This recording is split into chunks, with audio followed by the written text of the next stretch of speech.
Bueno, entonces lo que vamos a hablar ahora son de las organizaciones sanitarias. El objetivo sería conocer qué es una organización como estructura social e identificar sus características en cuanto a diseño, configuración y relaciones de poder. Comprender las características de la organización sanitaria como una entidad social productora de servicios y establecer la relación que tiene con el sistema de salud como condicionante de su funcionamiento. Presentar cuáles son los rasgos de las organizaciones y de las sanitarias en particular, e identificar cuáles son los componentes estratégicos necesarios para una gestión exitosa. La definición de organización es esta: se define así al medio ambiente interno en el que se lleva a cabo la coordinación y planificación de las actividades de un conjunto de personas para el logro de objetivos comunes y explícitos a través de la división del trabajo, el establecimiento de líneas jerárquicas y de responsabilidad. Es decir, lo más importante de esta definición es este punto: objetivos comunes y explícitos. Todos en esta organización trabajamos en esa dirección, buscando lograr esos objetivos comunes, que la otra característica importante es esta: explícitos. Tenemos que saber cuáles son los objetivos que se persiguen. Si no, el que no sabe lo que busca, no sabe lo que encuentra, ni sabe por dónde ir. Otras definiciones: es una asociación deliberada de personas para cumplir una determinada finalidad. Las organizaciones están compuestas por individuos o grupos con vistas a conseguir ciertos fines y objetivos por medio de funciones diferenciadas. Este es un agregado importante, que se procura que estén racionalmente coordinadas y dirigidas con una cierta continuidad a través del tiempo. Es decir, que acá, en todas estas definiciones, lo que estamos viendo, el elemento común es agrupación de personas, objetivos comunes, diferenciación de tareas, coordinación e interrelación de esas tareas. Son los elementos que estamos viendo en estas definiciones. Son unidades sociales o agrupaciones humanas construidas para alcanzar objetivos específicos que se caracterizan por la división del trabajo, del poder, de las responsabilidades, de la comunicación y por la presencia de uno o más centros de poder. Esta última definición es muy completa, porque si hay algo que caracteriza a las organizaciones es esto: la comunicación. No hay una organización si no hay comunicación, y la presencia de uno o más centros de poder. Es un sistema de actividades conscientemente coordinadas, formado por dos o más personas capaces de comunicarse y que están dispuestas a actuar conjuntamente para obtener un objetivo en común. La organización es el acto de disponer y coordinar los recursos disponibles, materiales, humanos y financieros. Acá estamos viendo otra cosa que es interesante de señalar. Por un lado, organización como objetivo, como sustantivo. Y acá, organización como verbo. El acto de organizar, mientras que antes estuve hablando de la organización. ¿Estamos? Y son dos cosas comunes. En un caso estoy hablando de algo que es un sustantivo y en otro caso estoy hablando de un verbo. Ejemplos de organizaciones. Un supermercado es una organización. Una escuela es una organización. Un hospital es una organización. Una obra social es una organización. Pensemos entonces ahora en el establecimiento en el que nosotros trabajamos y pensemos en el establecimiento como organización. Es un conjunto de individuos que tienen un objetivo en común, que Está basado, digamos, su funcionamiento en la división del trabajo, en el establecimiento de la línea de responsabilidad y de jerarquía y la coordinación de las actividades, y que tiene uno más centros de poder. Y se van a dar cuenta que la organización en la que cada uno de nosotros está responde absolutamente a todas estas condiciones. Algunas de las clasificaciones que se conocen son algunas que las diferencian por finalidad, que son con fines de lucro o sin fines de lucro, por estructura, por ejemplo, formales o informales. ¿Qué significa formal e informal? Una que existe de manera explícita, que está puesta, por ejemplo, en un folleto, en un póster, en un cuadro, en un letrero, ¿sí? Que tenemos una señalética que esté al ingreso de un establecimiento.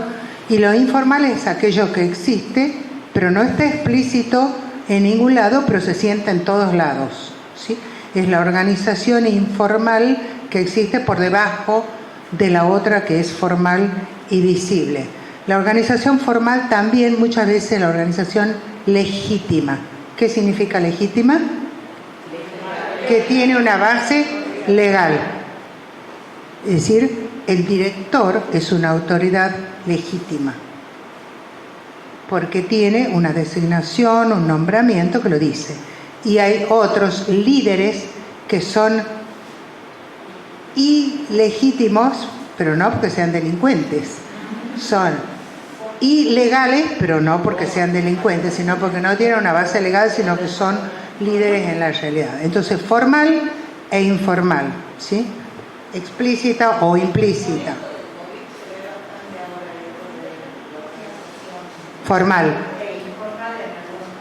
Claro, bueno, la organización informal siempre existió. La formal también, y es muy cambiante. Va de acuerdo a cómo va la política. Va para acá, va para allá, va para el otro lado, ¿sí? Bueno, puede ser una organización grande, pequeña o mediana. Bueno, una organización está formada por individuos, grupos, que son subsistemas, tiene su orientación hacia objetivos, tiene funciones diferenciadas, hay interacción entre las funciones, tiene una coordinación racional a través de líneas de mando y normas de procedimiento, y tiene continuidad en el tiempo. Ahora, vamos a hacer un pequeño análisis de las organizaciones como sistemas sociales abiertos, y después vamos a hablar de las organizaciones sanitarias en particular. Un sistema, recordemos, definición de secundario, es un conjunto de elementos relacionados entre sí con objetivos comunes y marcada interdependencia entre ellos. La organización o empresa sanitaria se caracteriza por el relacionamiento de sus subsistemas y es capaz de integrar actividades y productos que son humanos. Este sistema no está en el vacío, sino en función de un ambiente cuyos elementos están condicionando su funcionamiento, porque están rodeando y forman su entorno.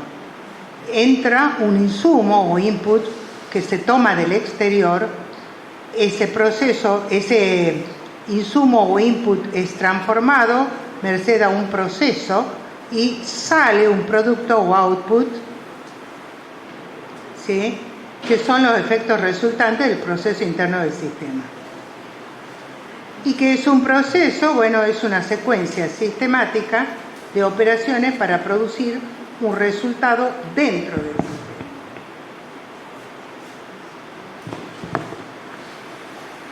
Las organizaciones son sistemas abiertos que se encuentran dentro de un entorno social que está totalmente condicionando su accionar.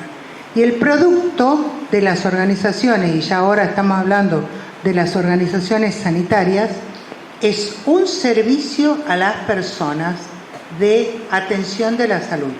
La atención de la salud, entonces, es un producto y se define como un servicio. ¿Por qué se define como un servicio? Porque no es un bien material, es un bien intangible, un servicio que yo le presto al prójimo dentro de este entorno que es una organización sanitaria. Por supuesto que ese producto final, que es intangible, es un servicio que lo vamos a tener que caracterizar. Le vamos a tener que dar un nombre, una magnitud, un peso, una relevancia. Va a tener su costo. Todos los servicios de salud tienen un costo en términos de recursos humanos, materiales o financieros. Pero entonces nosotros, que somos trabajadores de la salud, ¿qué producimos? Producimos servicios. Nosotros no fabricamos botones, no fabricamos tortas, bueno, acá debe haber algunas buenas o buenos reposteros, pero lo que hacemos son bienes intangibles, servicios. Estamos en una organización que es productora de servicios. Ustedes habrán visto cuando se hace marketing que dice somos un líder en empresas de servicio.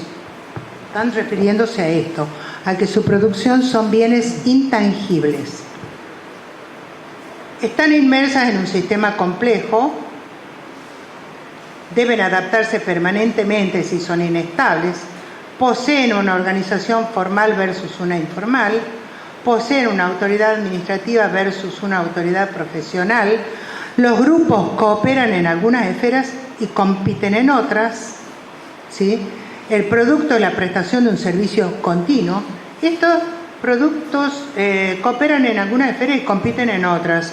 Una característica de nuestras organizaciones es esa. Cuanto más grande la organización... ¿Puedes correr un poquito para acá? Justo donde yo estoy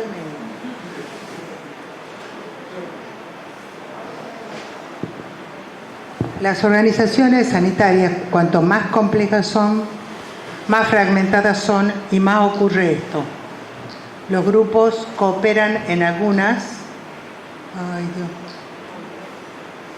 Por alguna razón, en algunas esferas y compiten en otras. De pronto estamos si trabajamos en un hospital de alta complejidad, vamos a encontrarnos personas que trabajan en determinados sectores de esa organización que están a 2 metros de otro que trabaja en la misma organización, es decir, que en teoría este y este tienen objetivos que son comunes porque están dentro de la misma organización. Y sin embargo, esta persona que está acá desconoce absolutamente la producción de esta otra, no sabe muy bien qué es lo que produce. Esta otra desconoce totalmente la producción de servicios de aquella otra y lo que es peor, cada una de ellas piensa que es el ombligo de la organización. Acá donde yo estoy, esto es lo más importante y esa del frente, ese es un vago o una vaga. Se no hace nada. Están todo el día sin hacer nada. Es decir, y cada lugar, cada servicio tiene su propio infierno, eso lo sabemos. Cada uno de nosotros lo vive, cada lugar de trabajo vive su propio problema, su propia situación. Entonces, esto de que compiten, a la hora de pedir recursos van a competir como si fueran enemigos. Probablemente van a competir por llegar a determinados lugares o puestos de trabajo, etcétera, etcétera. Es decir, puede ser que cooperen, pero también puede ser que compitan. Y en líneas generales, cuanto más compleja, más fragmentada, ¿sí? Y la no cooperación es una regla. Después, el producto es la prestación de un servicio continuo. Las organizaciones de salud, los hospitales, por ejemplo, trabajan 365 días del año, las 24 horas del día. Entonces esto de producción continua, que no decae, que no cae, que no se suspende, genera un clima y una dificultad a la hora de gestionar este tipo de servicios que no es poco, que es muy importante y obviamente cuanto más complejo, peor. Bueno, y por último, en el resultado de la atención interviene el paciente. Esto nos están dando bien, Gustavo. No sé por qué. Bueno.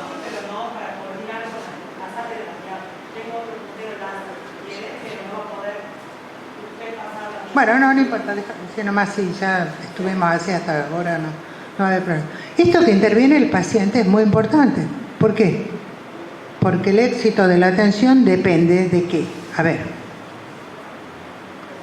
el éxito de la atención que yo le estoy brindando a alguien depende de qué. Primero, de que yo tenga hablemos en términos, tenga un diagnóstico correcto. Para eso es necesario que yo tenga los recursos correctos. Que el ambiente sea propicio para la solución de este problema y que él... ¿Qué tiene que hacer el paciente? Tiene que comprometerse con el tratamiento. Porque si me indican el tratamiento, o sea, con todo la previa, yo sé bien, no me equivoqué, tengo los recursos, doy un tratamiento, indico y cito un control y el paciente se va y hace todo lo opuesto. En el resultado interviene el paciente y nunca tenemos que dejar de considerar esto en un fracaso terapéutico. No es solo culpa, entre comillas, mía, no es solo mi responsabilidad. Por eso un paciente que no mejora hay que preguntar, tomó tal cosa, hizo tal otra, hay que preguntarlo porque a veces no lo hizo. Bueno, y después viene a que lo curemos, esa es la otra, ¿sí? Bueno, la organización administrativa impregna los sectores de una organización, incluyendo todos los niveles. Las reglas administrativas están totalmente, todo el tiempo, influyendo en el accionar de los trabajadores en organizaciones sanitarias. Cuando yo hablo, les ruego que lo piensen en términos de la realidad de cada uno, que todos trabajan en organizaciones sanitarias. ¿Todos trabajan en organizaciones sanitarias? Pregunto. Sí. Bien, entonces hay que pensar estas cosas en esos términos, ¿no? ¿Alguien que no?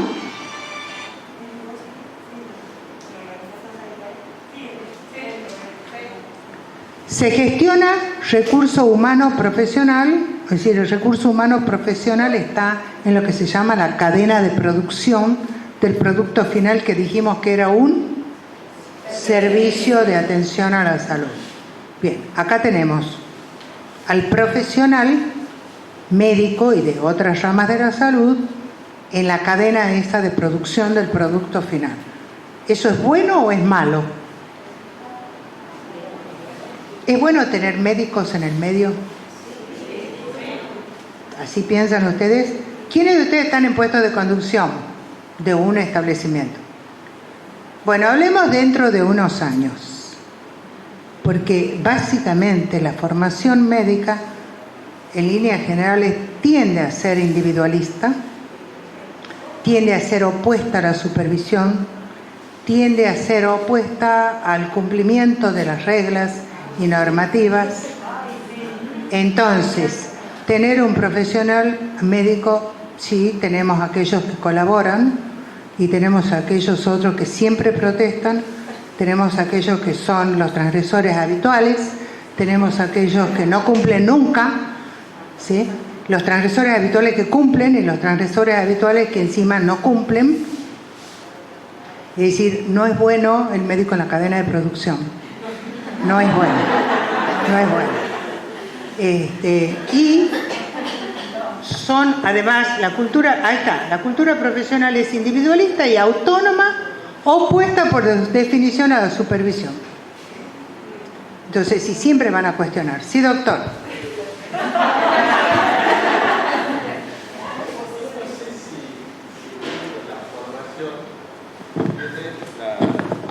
Digamos, en su formación tiende a ser opositor, transgresor o de alguna forma. No es que le enseñen, no tomó esa materia. No existe la materia todavía en el currículum, me opongo, la materia me opongo, pero... El sistema de salud me parece que te corrompe, de alguna forma, cuando uno, egresa con ideales, muchas veces con muchas ganas de trabajar, y muchas veces ingresa a un sistema corrupto donde si vos trabajás, cumplís y haces, te exponés. Segundo, exponerte, te utilizan. Y tercero, el más grande que ya sabe todas las mañas, se va primero. Entonces, yo lo no sé, ascienden y se convierte en tu jefe. claro. Y es como que nos transformamos de buenos estudiantes a malos profesionales. Bueno, a mí me tocó estar en la conducción, voy a decir, no en la conducción, en la dirección médica de un establecimiento privado, y ahí los veía llegar a todos los, me hizo acordar mucho él, veía llegar los residentes recién egresados que empezaban atendiendo y había que ver las historias clínicas esas todas completas, buena letra, no faltaba nada. Había que verlos en 2 años, 3 años. El cambio, cómo empiezan a, si se quiere, él lo llamó corromperse. Bueno, yo prefiero decirle degradarse, ¿no? Pero entran en otra habitualidad, en otra nueva normalidad, que es esta de no escribir lo suficiente, de que la historia clínica esté incompleta, de que después haya que llamarlo porque la obra social rechazó esa historia clínica, y que diga, pero ¿y yo por qué tengo que escribir? Como si no formara parte del acto médico, la documentación. Eso es una realidad lo que él acaba de decir, ¿no? El sistema que te obliga a tener varios trabajos, pero la culpa no es de los otros siempre, ¿no? Porque si no entramos en un lugar común que se ve mucho hoy actualmente, la culpa es de... Sí. Sí, y capaz que hay culpas compartidas porque a veces trabajas en un caso y ves muchas veces 25, 30 niños, imposible llenar completamente una historia. Completamente de acuerdo. 63 casilleros para este programa, 40 para otro, 20 para... Claro, sí, es verdad todo eso que tú dices. Pero también es verdad de que, no digo que sea, quizá la tendencia actual ahora sale un poco del individualismo, la tendencia de formación, estoy hablando médica, ¿no? Es salir un poco del individualismo y empezar a considerar holísticamente un poco lo otro. Salir de la mirada del ombligo de uno. Pero, bueno, esos cambios llevan mucho tiempo, ¿no?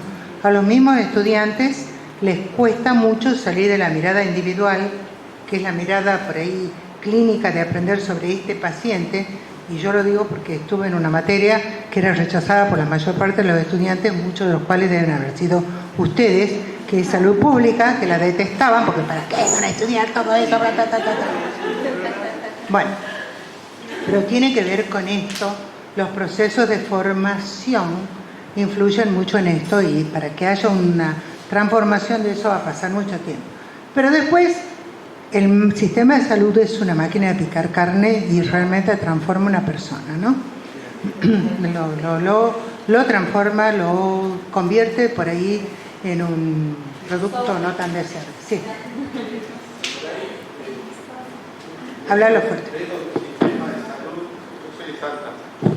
De un sistema de salud formado de alguna manera al sistema de salud pública vieja, y pasamos a un hospital que es el materno infantil, que tenía otra estructura, otra función, y costó muchísimo, ¿sí?, adaptarse entre la vieja estructura y pasarlo a la nueva estructura.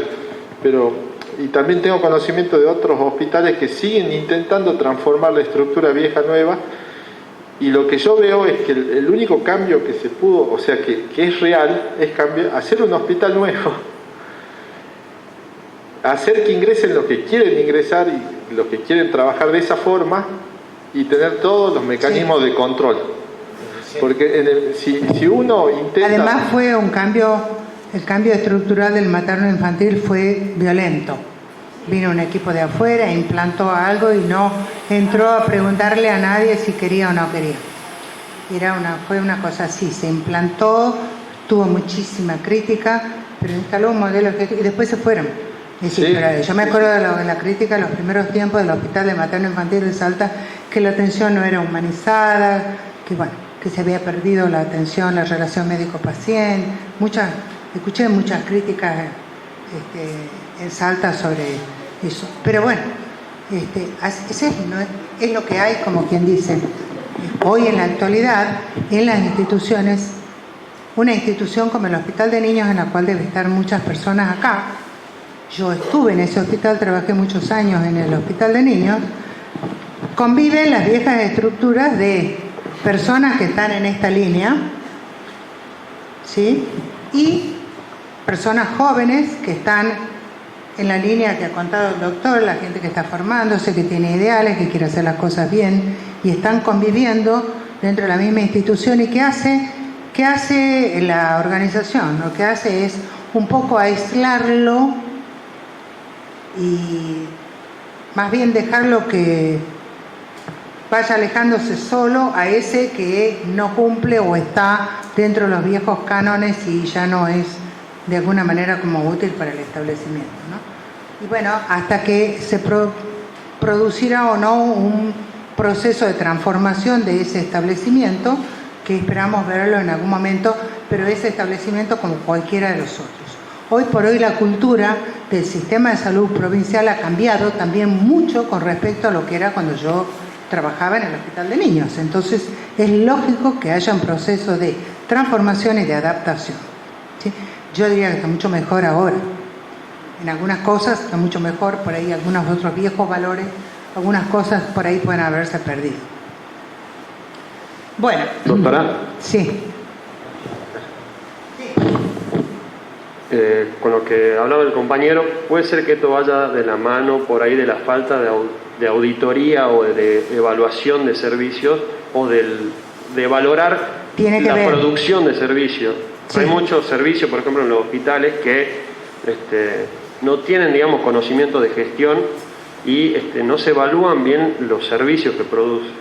Claro. Es diferente por ahí en un hospital privado, por ejemplo, hospital británico, italiano, donde tienen indicadores de producción, en este caso servicio de salud, y eso también son compartidos. Tal cual. Son compartidos y son comunicados, que es una manera de compartir. Por eso decimos que las organizaciones son fenómenos comunicacionales. Si no hay comunicación, no hay organización. Bueno, lo que dice allá Luis es una realidad. No se controla, no se audita suficientemente o se controla equivocadamente. Se controla por ahí algunas cosas que no deberían ser tan controladas y otras que deberían controlarse sí. Pero igualmente no se comparte totalmente esta información. Entonces, eventualmente yo puedo hacer consultorio todos los días y desconocer cuántos pacientes se atienden diariamente en consulta externa. Y debería saberlo. Y debería saber cuántos atiendo yo diariamente en promedio y cuántos atiendo por hora. Yo debería conocer mi propia realidad, debería conocer la realidad de mi servicio y no la conozco. Voy, hago mi trabajo y me voy a mi casa. ¿Funciona así?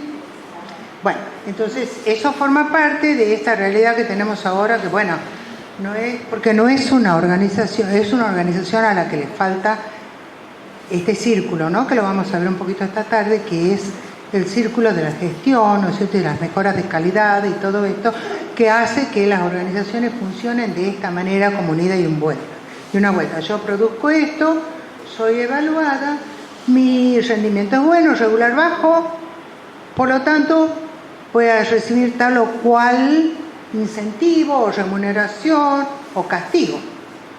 Bueno, nada de eso funciona acá. Bueno, ahora ya estamos hablando plenamente de las organizaciones sanitarias, donde los recursos físicos involucran alta tecnología que prontamente queda vieja. Los insumos no se pueden prever en su totalidad. Se tiende a incrementar la variabilidad, hay una gran variabilidad, existen muchas partes interesadas y en algunas organizaciones, un hospital por ejemplo, se gestiona más de un tipo de empresa, como lo vamos a ver enseguida. Trascienden en su accionar a la sociedad, poseen estructuras estratificadas, compartimentadas, incomunicadas, promueven la sobreespecialización y la tecnificación cuando más compleja es la organización, favorecen el desarrollo del complejo médico-industrial, están basadas en un recurso humano heterogéneo que tiene largos procesos de formación. En un hospital, por ejemplo, ¿quiénes de acá trabajan en hospitales? Bueno, son hospitales de baja, mediana, alta complejidad. Alta complejidad, bueno, son bastantes. Un hospital de alta complejidad, en un hospital de baja, mediana o alta complejidad están muchos profesionales, todos vinculados a la atención de la salud. Todos ellos han tenido procesos de formación que tienen 5 años de duración o más. Y eso no es poco decir. No es lo mismo cuando un médico, ¿cuánto tiempo tiene de formación? 7 años de formación en la universidad, 1 año más de gracia o más puede ser, 8, más después viene la formación de posgrado, de especialización, que son 4 años más, estamos hablando de 12 años, todo eso ocurre entre los 18 y los 30. Mala noticia, se le fue toda la juventud y están empezando a trabajar y no ganan un peso. Y es muy difícil retransformar eso, o sea, ustedes no se podrían reconvertir, es muy difícil pasar de eso a otra profesión, a otra rama de actividad. Entonces, eso también hace que ese recurso humano sea dueño de una verdad que piensa que es una verdad enorme, porque, claro, lleva toda una vida importante dedicándose a eso, ¿no?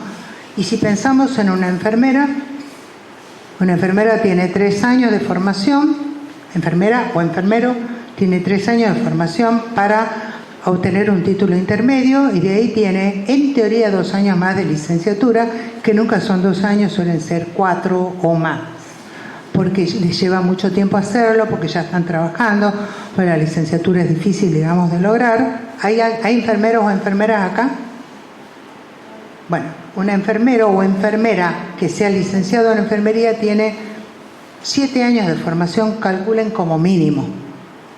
Entonces, esto hace muy difícil de manejar esa cosa, ¿sí?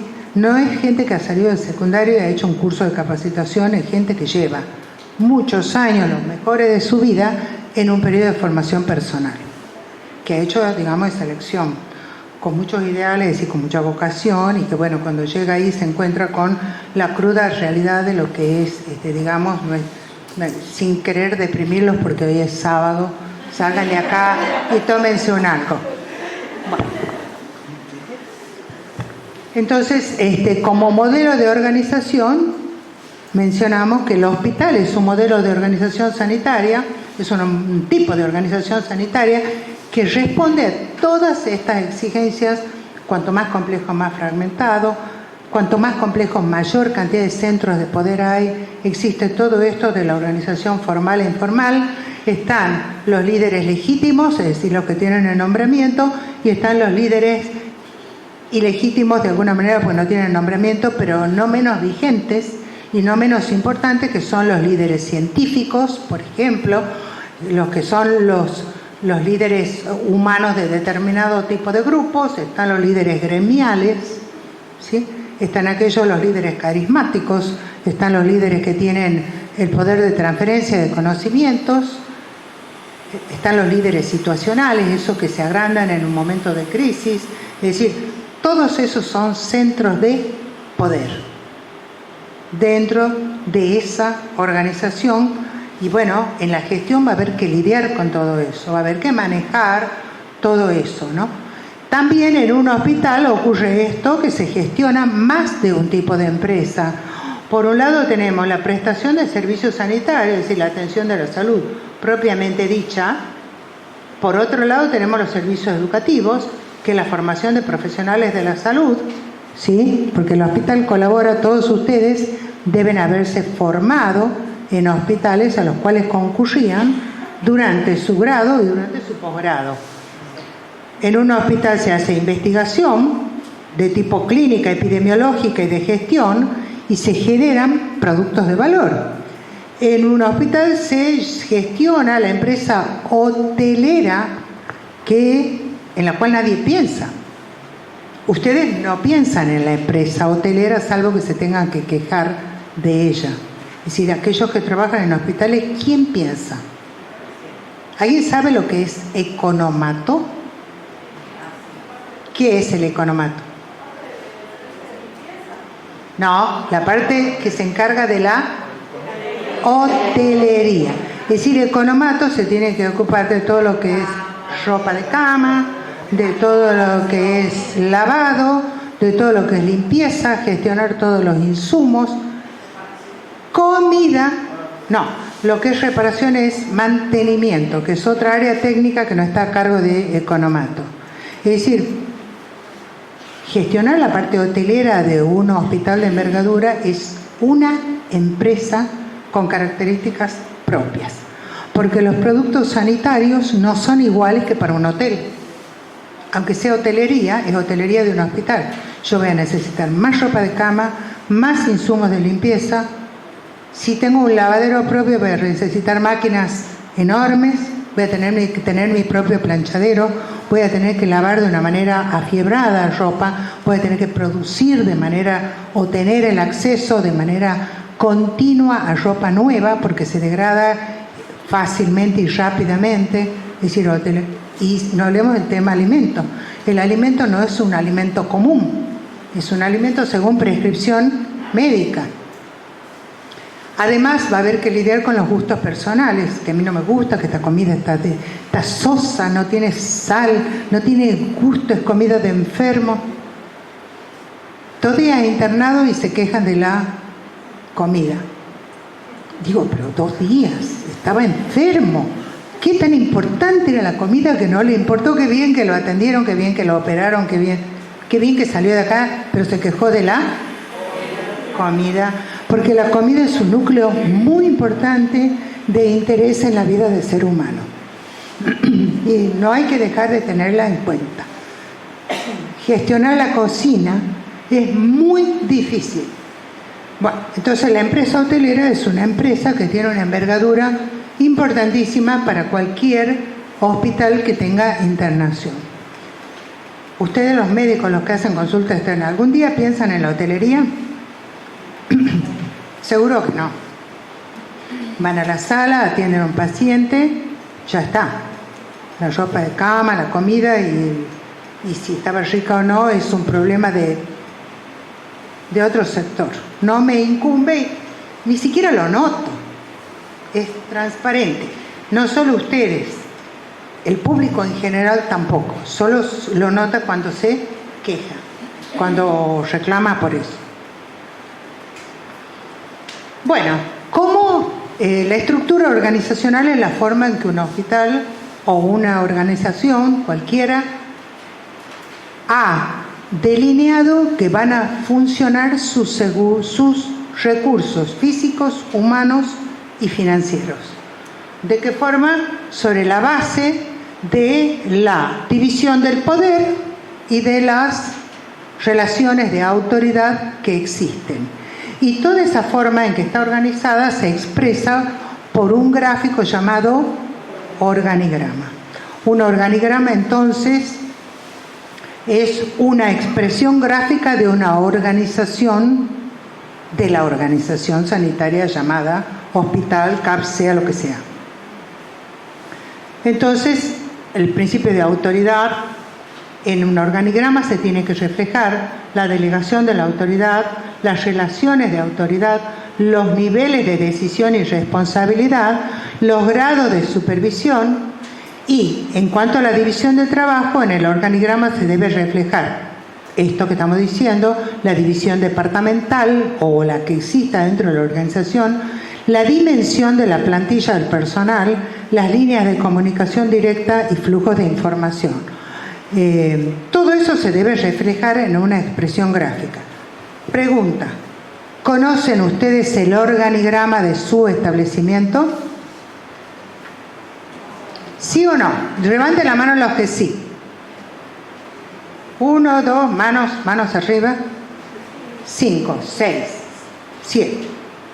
7 en un grupo de casi 50 personas es muy poco. Primera falla comunicacional. Un organigrama es algo explícito.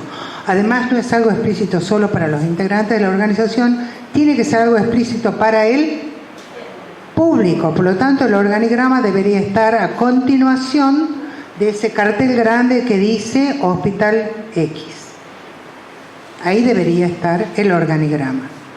Hay establecimientos que están definiendo su organigrama hace 10 años.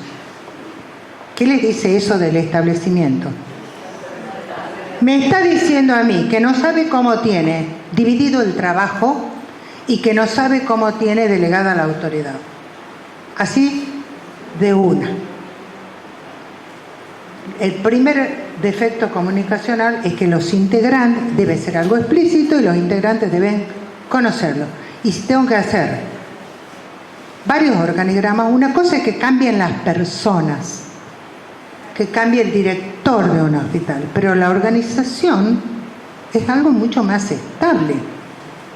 ¿Sí? Debería persistir a través del tiempo. Y si lo tengo que cambiar, bueno, debería cambiarlo. No puedo tenerlo así sin armar.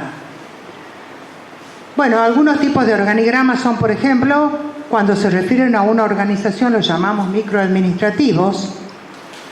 Macroadministrativos cuando son más de una organización. Generales cuando solamente abarcan los sectores, pero son con poco detalle, lo más importante. Específicos cuando son solo de una unidad de trabajo. Integrales cuando muestran todas las unidades y sus dependencias. Funcionales y de funciones cuando añaden a cada puesto de trabajo la función que cumple. Algunos de esos inclusive son de puestos o unidades que incorporan puesto, función y el nombre de quien lo acompaña, de quien lo ejerce. Y bueno, son preferentemente verticales, pero pueden ser preferentemente horizontales o mixtos, dependiendo de cómo esté organizada esa organización. Bueno, algunas de las funciones que cumple un organigrama son, por ejemplo, permite analizar la estructura para detectar fallas.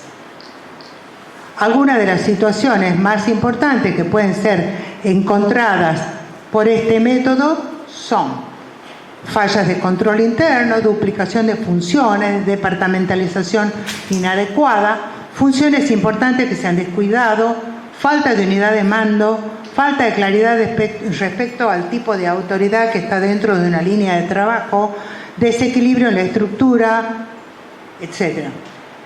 Y cumplen como medio de comunicación dentro de la organización porque a través de ellos se puede, por ejemplo, informar a los empleados la posición relativa que ocupan y la relación que tienen con el resto de los puestos.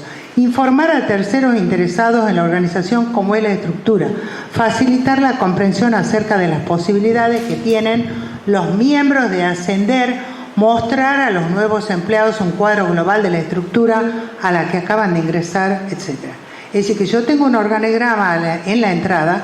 Cuando ingresa una persona nueva a ese lugar de trabajo, lo primero que voy a hacer es plantar la frente, como si fuera este cartel que tengo acá, y decirle, esta es nuestra organización. Acá está el director, acá está este, acá está esto otro, acá vas a estar vos. Le voy a ir a mostrar cuál es su lugar. El primer paso en la orientación de un nuevo empleado es ubicarlo con respecto a la organización en general. Y si puedo ir más allá, mejor. Mostrar un organigrama del CIPROSA, por ejemplo, para que vea cuál es el contexto más alejado de esta organización. Sí.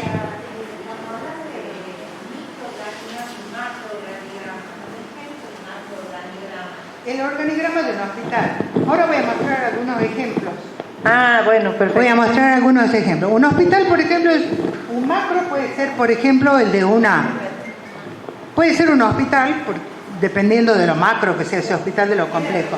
Pero también puede ser, también puede ser cuando tiene más de una organización, una red de servicios. El organigrama de la red. Puede ser el organigrama de una obra social con toda su red de prestadores. ¿Sí? O puede ser el organigrama de una área programática. Entonces figuran todos los efectores allí y ese vendría a ser un macro organigrama. Un micro, en cambio, es el de una organización en particular. Y ese puede ser general, es decir, sin mucho detalle, o muy específico con todas las relaciones, las interrelaciones entre sectores más las relaciones de autoridad.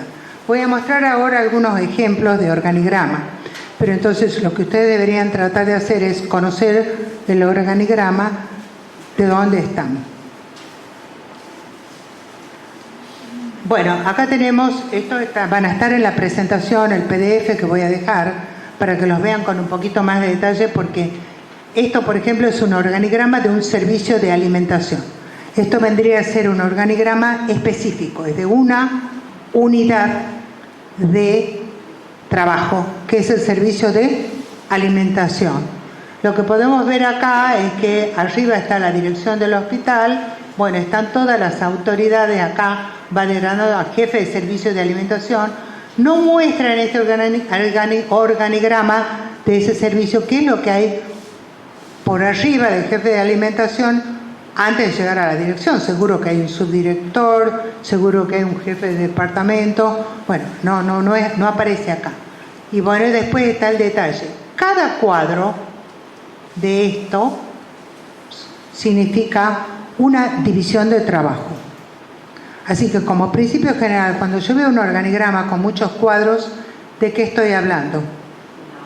De mucha división del trabajo. Eso significa muchos tipos de trabajo que cumple ese sector. Y eso me está indicando a mí complejidad. Cuanto más división del trabajo, mayor complejidad.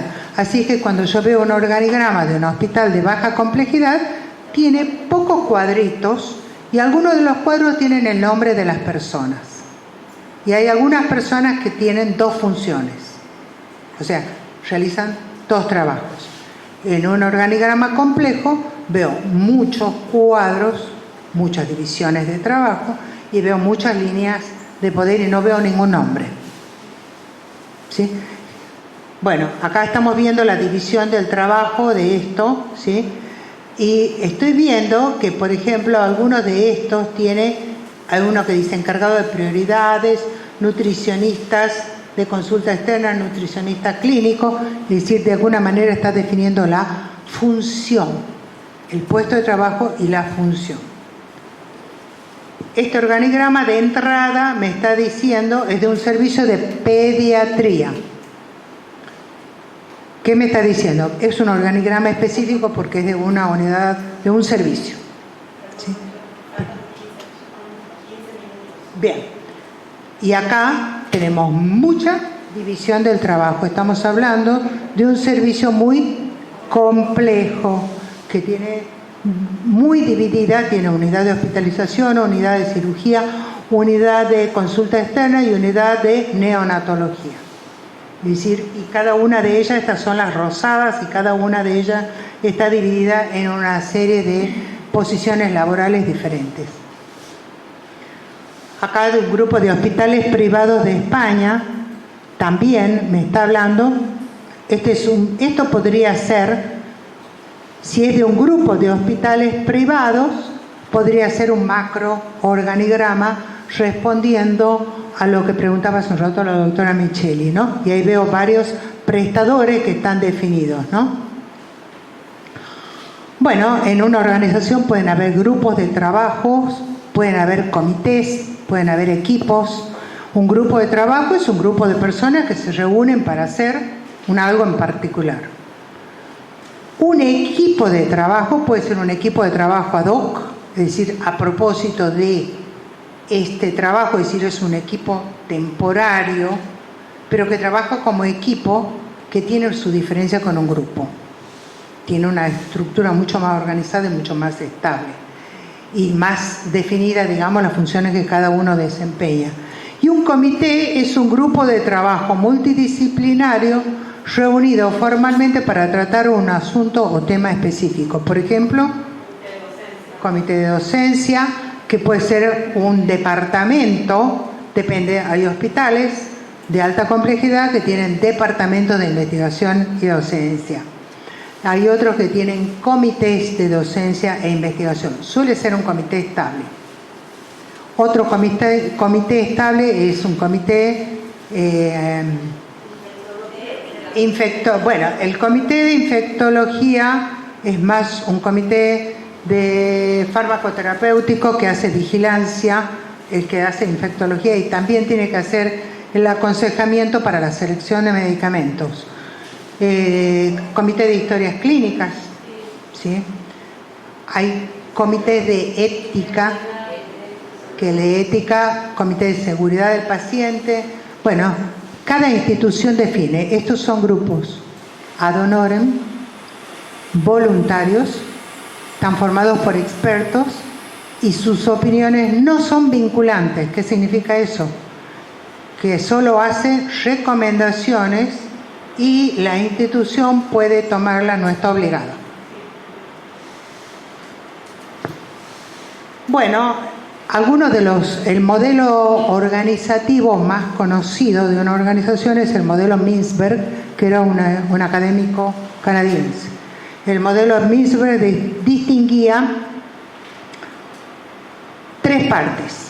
Una parte alta, que era la cúspide, una parte baja, que era el núcleo operativo, que era el que cumplía, digamos, las funciones, y una parte media, que era la línea media o de administradores intermedios. Y tenía en forma paralela el núcleo de asesores que estaban asesorando pero no formaban parte del staff de la organización, ¿sí?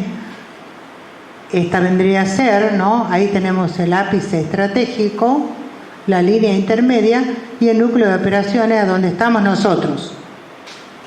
Ahí están los jefes de servicios, estamos todos los que trabajamos, están los administradores en la línea media, el personal de apoyo, por ejemplo. El personal de apoyo es el que hace asesoramiento, ¿sí? La tecnoestructura son todos asesores. Y el ápice estratégico, que se está formado por la alta dirección. Entonces, cumbre estratégica, núcleo operativo, que es el de abajo, que es el que hace la función, y la tecnoestructura, que están paralelos. La alta dirección hace lo que se llama la gestión estratégica, los mandos superiores hacen lo que se llama la gestión táctica, los mandos intermedios hacen lo que se llama gestión funcional y los ejecutantes son los que cumplen la gestión operativa. O sea, algunos de ustedes estarán acá, otros estarán acá, en la gestión funcional, otros estarán en los mandos superiores y otros estarán en la alta dirección. ¿Alguien está actualmente en la alta dirección? ¿Alguien es director? ¿Alguien es ministro acá? Nadie. Por ahora. ¿Tienen asesores? Asesores pueden ser algunos, pero no voy a preguntar. Por las dudas. Bueno, las organizaciones inteligentes son aquellas que aprenden de sí mismas, que conocen a dónde van y que marcan el camino a seguir. A veces los encargados de luchar por una organización inteligente seremos nosotros. Entonces eso no hay que olvidarse para salir solamente del reclamo, ¿no es cierto?, que las cosas no son como debieran ser, que no conocemos la estructura, que no hay buena comunicación, que no conozco, digamos, los resultados de la gestión. Bueno, uno puede empezar, digamos, a producir algunos cambios, aunque sea como mínimos, ¿no? ¿Qué es la misión? Es el enunciado que expresa la razón de ser de la organización, identificando la función que cumple en la sociedad y su carácter y filosofía básicas. ¿Qué es la visión? Visión con B corta es la formulación del ideal como organización en el ámbito de una comunidad. La visión compartida es la capacidad de una empresa de compartir con sus integrantes la imagen del futuro de esa organización. ¿Y qué son los valores? Son el conjunto de principios, creencias, aspectos culturales y reglas que guían la gestión integral de la organización y pautas que rigen el comportamiento organizacional, un marco de referencia sobre el cual se regula toda la vida de la organización. ¿En qué creemos? ¿Sobre qué nos basamos? O sea, ¿qué es lo que va a definir el accionar de esta organización? Creemos que tenemos que brindar acceso universal, entonces nos vamos a apoyar en eso para hacer, porque creemos en la cobertura universal. Entonces, eso es importante de conocer, y si no se lo conoce, hay que sentarse y trabajarlo y elaborarlo y definirlo. La visión es un estado imaginado a alcanzar. ¿Cómo queremos que nos vean? Alguien dice es como una imagen que es casi soñada. Como yo cierro los ojos y quiero que me vean de aquí a un futuro mediato. 5 años, 10 años, 15 años. ¿Cómo querría que nos vean? Eso vendría a ser la visión. ¿Qué soñamos ser? ¿En qué soñamos convertirnos? La misión es lo que define mi razón de ser hoy y de la forma en que yo voy a trabajar de alguna manera para lograr la visión. ¿Y qué es la visión compartida? Bueno, no es otra cosa que compartir la visión, la formulación de la visión, para que todos los de la organización la conozcan. Pregunta: ¿quiénes de ustedes tienen misión y visión y valores definidos en su organización? Levanten la mano. 1, 2, 3. Bien, 3 en un grupo de 50. Vamos achicándonos y sacándole la punta al lápiz. Pero acá ya no es un problema comunicacional. Definir qué es la misión significa definir quiénes somos y para qué estamos. Definir la visión es qué soñamos ser, y definir los valores es en dónde nos paramos para poder gestionar esto. Entonces, eso ya no es una falla de comunicación. Si no existe, es una falla organizacional. ¿Sí? Y ahí se puede aplicar esto de que no podemos... Las organizaciones de salud es muy fácil que existan para estar todos los días, pero es muy difícil que eso sea así.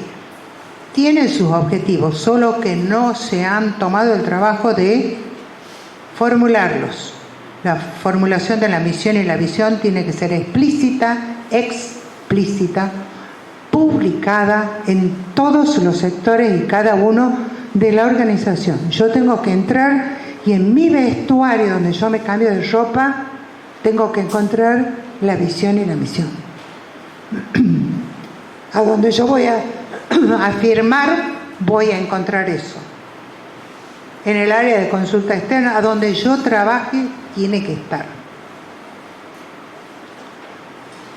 Bueno, la misión del Hospital de Niños Ricardo Gutiérrez: ofrecer la mayor complejidad asistencial en la atención de niños y adolescentes, constituyéndose en centro referencial de una verdadera red pediátrica, coordinando su actividad y prestaciones con los otros hospitales y centros de atención en un marco integrado y participativo.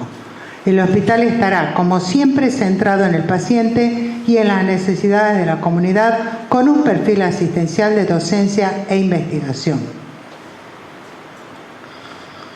Bueno, esta es la misión y la visión del Ministerio de Salud Pública de Tucumán, la que está acá, que no los voy a leer ahora porque estamos muy sobre la hora y quisiera llegar al final de la exposición. A ver acá la del Kirchner, que es un poquito más corta: brindar una atención de alta calidad, oportuna, integral y humanizada, atendiendo necesidades médico-quirúrgicas, odontológicas y hemato-oncológicas basadas en procesos y normas que garantizan la salud de la población. La visión, que es qué queremos ser: ser la unidad hospitalaria modelo y referente a nivel nacional en cirugía mayor ambulatoria, odontología de alta complejidad y hemato-oncología, logrando el reconocimiento y satisfacción de los usuarios y la comunidad en general. Esto es muy importante porque todos ustedes han comprendido qué quiere ser el Kirchner, hacia dónde tendría que ir si es que desea crecer. Bueno, eso es la razón de ser, de formular la visión. Que los de adentro y los de afuera vean hacia dónde. ¿Cómo? Todo lo mejor quieren ser Ah, el mejor país del mundo. Bueno, estos son los valores del Kirchner: el sentido de pertenencia, trabajo en equipo, calidez y calidad humana, espíritu de superación, compromiso social y responsabilidad. Puede estar definido simplemente como cada una de estas cosas y va a estar bien. Bueno, muy brevemente vamos a hablar que la planificación estratégica es la manera en que una organización va a armar su trabajo para poder llegar a un determinado final, que está mucho más explícito de lo que está acá. Y para eso va a tener en cuenta el enfoque estratégico, va a incorporar, va a hacer alianza, va a analizar su propia realidad y cuando haya hecho todo eso podrá delinear cuál es el camino a seguir. Todo ese conjunto de cosas se denomina plan estratégico y es deseable que toda organización tenga su plan estratégico, que empieza por formular la misión, visión y valores. Sobre esa base va a plantear sus objetivos, va a formular las estrategias, va a poner en marcha, va a evaluar y va a cambiar según sea necesario. Estos son todos los pasos de lo que se llama planificación estratégica, que empieza por hacer el análisis interno, que ustedes probablemente lo hayan escuchado hablar, que es el análisis FODA. Muchos de ustedes lo habrán hecho.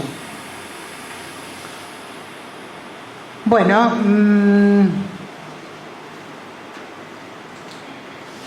hablemos dos palabras sobre lo que es la cultura organizacional. Dicho en pocas palabras, la cultura organizacional son los modos de ser, de pensar y de obrar de una organización, los que son las resultantes de la historia misma de esa organización y del conjunto de personas que están ahí. Entonces, esa cultura existe solamente puertas adentro de esta organización.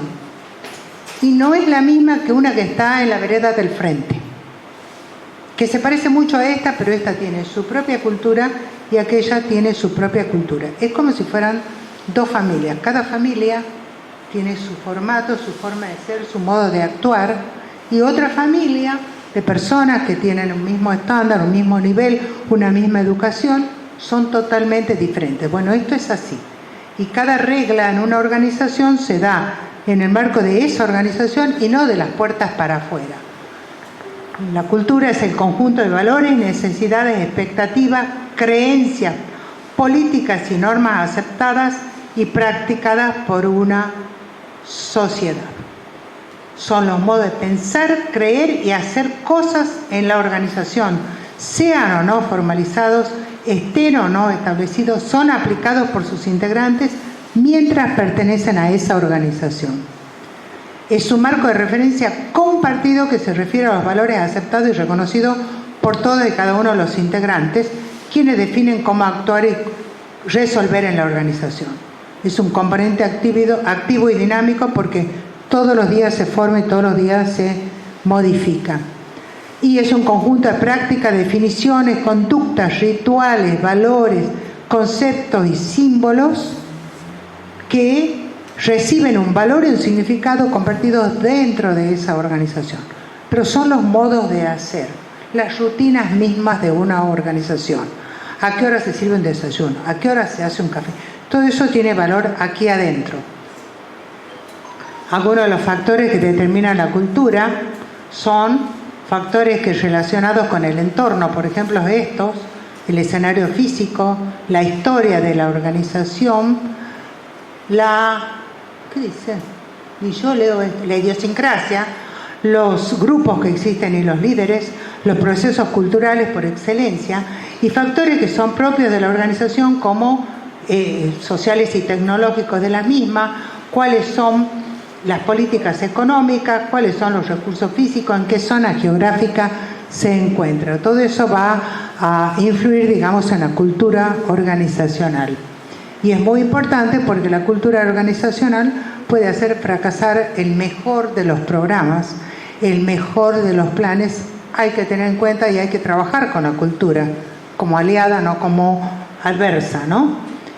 Y el análisis organizacional es un diagnóstico que se hace antes de emprender un proyecto, pero que forma parte del conocimiento organizacional. Toda organización debería hacer su propio análisis y saber cuáles son sus fortalezas y cuáles son sus debilidades, ¿no? Consiste en analizar el entorno, analizar los recursos internos, establecer la misión, la visión y objetivos, planificar y formular estrategias, implementar, evaluar y controlar, identificar fortalezas, oportunidades, debilidades y amenazas del entorno. Bueno, un cliente. Nosotros tenemos clientes, usuarios o pacientes. Pregunto. Es una... Tenemos clientes, tenemos pacientes. Yo creo que un sustantivo más neutro es el de usuario. El paciente es alguien que, la definición de paciente, ¿quién es? Es el que sufre. Sí. Nosotros tenemos pacientes que sufren, obviamente todos están vulnerables, pero hay cada paciente que nos hace sufrir a nosotros también, ¿no? Creo, y el cliente tiene una connotación que forma parte de un preconcepto, de un prejuicio, le da una connotación que por ahí no nos gusta por los procesos de formación que hemos tenido.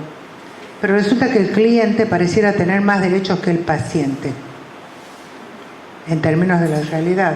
Entonces es mejor, lo llamamos usuarios, son las personas que usan nuestras organizaciones y reciben nuestros servicios.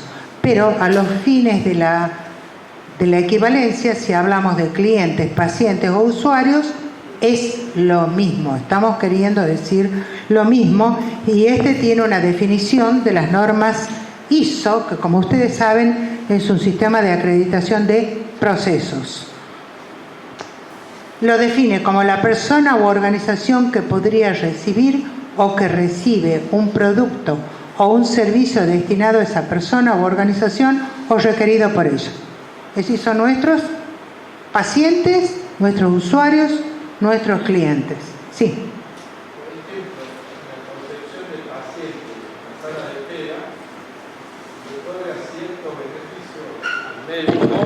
De poder hacerlo esperar el tiempo que sea necesario, porque de hecho paciente viene de paciencia también, mientras que el cliente obliga al médico a cumplir ciertos estándares de calidad, que uno es la puntualidad, por ejemplo.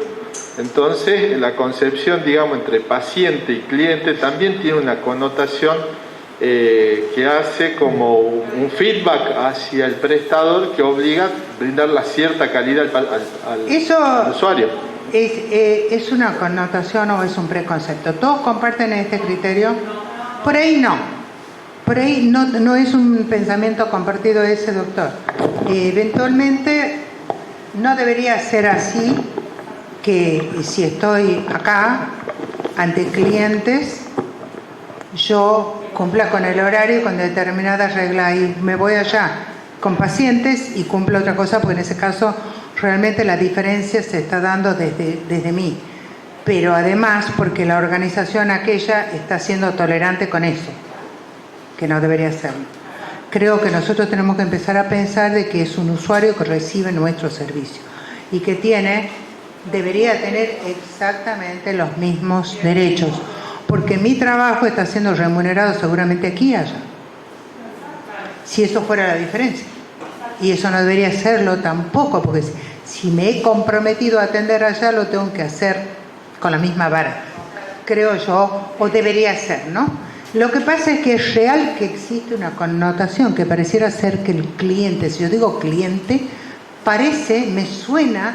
suena en el imaginario colectivo como que tuviera más derechos, que va a salir rápidamente a gritar porque llegué tarde, entonces me voy a apurar para llegar temprano. Eso que usted dice no es una fantasía, es una realidad, pero en el terreno de los hechos la definición es esta: es decir, un paciente es un cliente, debería recibir exactamente lo mismo. Bueno, Fíjese, sí. Donde se habla mucho de usuarios o usuarias son en los programas de salud sexual y reproductiva, cuando se habla de usuarias de métodos anticonceptivos, ya sea de larga, de mediana duración, en la bibliografía y en general se habla de usuarias más que de pacientes que son... Está bien que empecemos a sacarnos estas Sí, es como... plumas de la cabeza, les voy diciendo, porque es muy antigua esta diferenciación. No debería serlo. No debería serlo. Son personas que van a recibir nuestros servicios. Entonces deberíamos pensar en ellas como un igual. Bueno, no solo se refiere a individuos, fíjense, no se menciona gratuidad ni costo. ¿Sí? No establece con qué frecuencia lo consume. Se desprende que es el que establece de manera implícita o explícita los requisitos que deben caracterizar a un producto o servicio para que lo satisfaga. Es decir, tengo que tener en cuenta su opinión que va a decir si quedó o no satisfecho con el servicio que recibió. Dice, para que esa persona quede satisfecha, este producto que recibe debe cumplir los requisitos que él fija. Yo voy a determinar los requisitos según estándares de calidad, pero él va a definir de alguna manera, en otros aspectos que dependen ya de cada persona, qué es lo que a él lo hace feliz, qué es lo que a él lo satisface. Ese es un cliente. Entonces pensemos en nuestros pacientes como clientes, usuarios, lo mismo. El cliente externo es el usuario de nuestros servicios. Y el cliente interno es el usuario de las instalaciones de esta organización. Es decir, es el médico, ¿no es cierto?, o el profesional de la salud, médico u otro, que está atendiendo a los clientes externos en esta organización, pero también tiene su propia demanda para esta organización. ¿Qué pide? Bueno, si es un cirujano, quiere tener turnos preferenciales. Si es sobre todo eso, quiere que todos los días de 7 a 9 le dejen el quirófano 1, que es el más grande y el mejor, desocupado para él. Bueno, pero eso es lo que lo hace feliz. Si este doctor es importante para este establecimiento porque es el que tiene mejores resultados o es el que más pacientes trae, es una empresa privada, capaz que le demos el quirófano 1 de lunes a viernes en el horario de 7 a 9 porque se lo merece. ¿Me entienden ustedes? Entonces es otro tipo de cliente.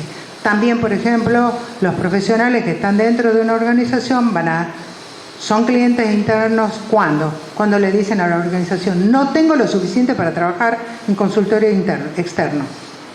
Me estoy muriendo de calor porque tengo el aire acondicionado echado a perder hace 3 meses. No tengo alcohol, no tengo jabón para lavarme las manos, no tengo planillas para documentar. La balanza está echada a perder hace 2 meses. Ese es un cliente interno reclamando. ¿Sí?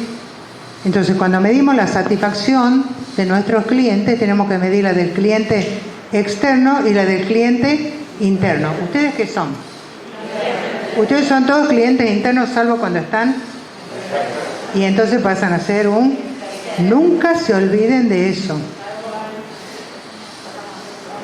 Bueno, cada cliente es una parte interesada que tiene sus necesidades y expectativas, sobre todo las expectativas. Las expectativas son iguales para mí que para todos y cada uno de ustedes, totalmente diferentes. Y si yo les pregunto a ustedes, después voy y pregunto a los alumnos de 4º año o 5º año de la Facultad de Medicina, ¿son iguales? Absolutamente diferentes. Cuando yo era docente de la Cátedra de Salud Pública, les preguntaba a mis alumnos, cuando empezaban a hablar del tema calidad, ¿qué esperan ustedes de la consulta médica? Y todos ellos me decían que me resuelvan el problema e irme rápido. Las chicas pedían, bueno, a mí me gustaría que sea en un lugar lindo. Y a medida que si había alguno que era un poco más maduro dentro de ese grupo, ese ya tenía otro tipo de exigencia. Ese ya, por ejemplo, decía, bueno, no me gustaría que me cobren. Un componente que no aparecía cuando eran demasiado chicos iban con la obra social de los padres y no tenían ni la más pálida idea de qué costaba o cuánto costaba eso.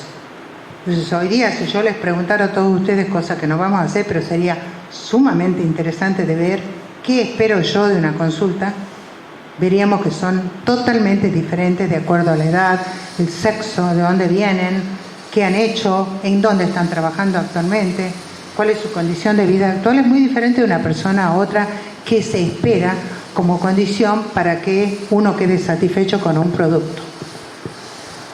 Bueno, creo que estamos... el enfoque del cliente, la satisfacción del cliente, esto sí es importante que lo vean porque tienen un trabajo en terreno que lo pueden elegir o no para hacer, pero que tiene que ver con esto. Se puede medir a través de encuestas o a través de entrevistas, encuestas de mercadeo, buscar clientes de incógnito o tener clientes de incógnito que están evaluando, tener juntas de clientes asesores, entrevistas con grupos focales, informe de los empleados, encuestas entre los mismos empleados. ¿Los empleados son clientes internos o externos? Los empleados no profesionales, ¿son clientes internos o externos? Son clientes internos. Bueno, vamos a ir al taller de grupo. ¿Alguna pregunta?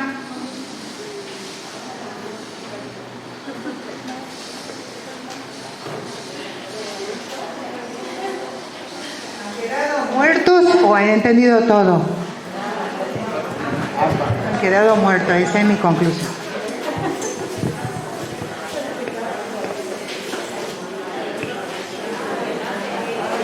Escúchenme. Dame. Sí.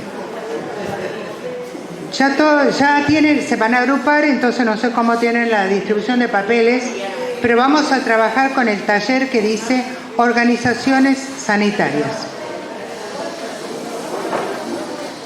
Necesito que estén todos en el grupo y que tengan al menos un papelito para yo darles la explicación.